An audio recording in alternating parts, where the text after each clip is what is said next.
Alright, so in this video we're going to talk about a single sample t-test or a one sample t-test. What we've got here is one column of dependent variable data. So in this case it's measures of people's IQ. We got 35 people, you see here 1 through 35. And what we'll do is a one sample t-test. You don't need an independent variable column for this. If you have multiple columns and you just want to pick out one to run a single sample t-test on, that's fine.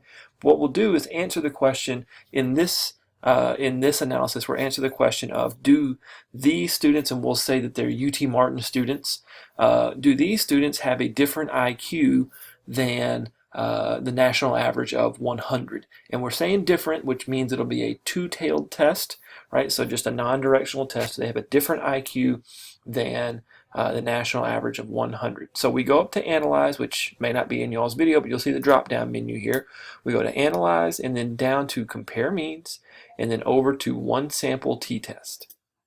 That'll pop up a little box where we can then choose what variables we have. Now, since we only have one variable listed, that's the one we'll test. If you have multiple, you just go and pick out the one that you want, move it over to test variable, and you have to go down here to the test value box and tell it what value you want to test against. So we'll test against 100, so we type in 100 right there.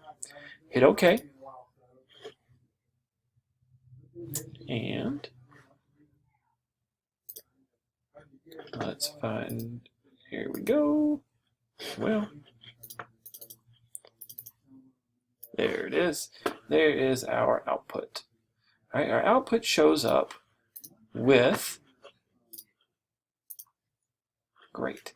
All right, so our output shows up and we've got the number of people in the study, so N right there.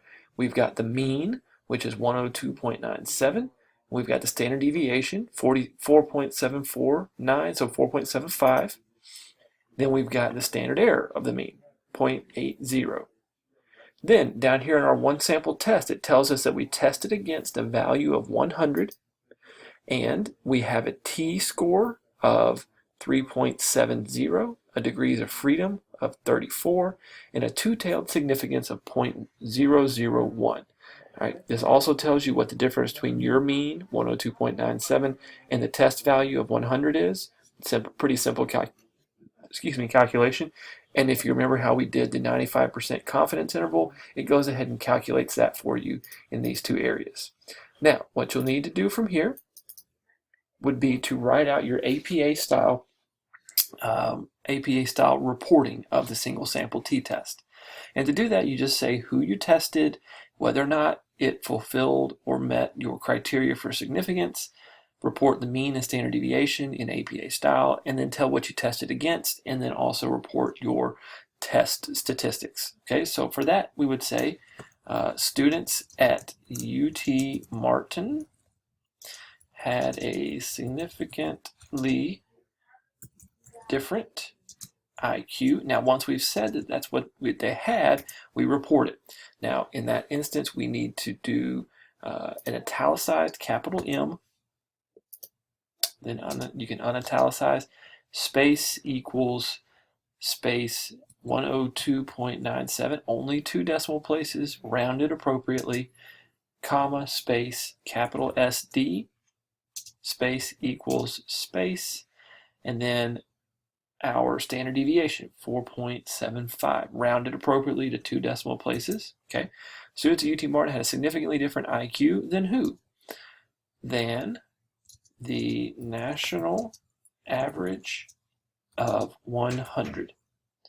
And then to report our statistic, we just leave it here, leave it in line, just put a little comma, and then start reporting your statistic. You do it italicized lowercase t, italicized lowercase t, and no space. You start your parentheses, and then you put the degrees of freedom, in this case 34, which we got from right over here.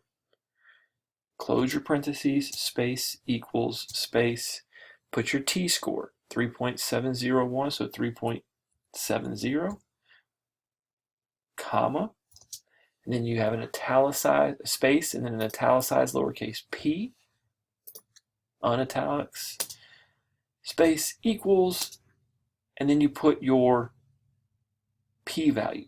0.001. Now, the problem here is that we only go to 2 decimal places. So what do you do if it's less than 0.01? Well, you need to say what it is. You don't put that it's just 0 because you don't have a p-value of 0.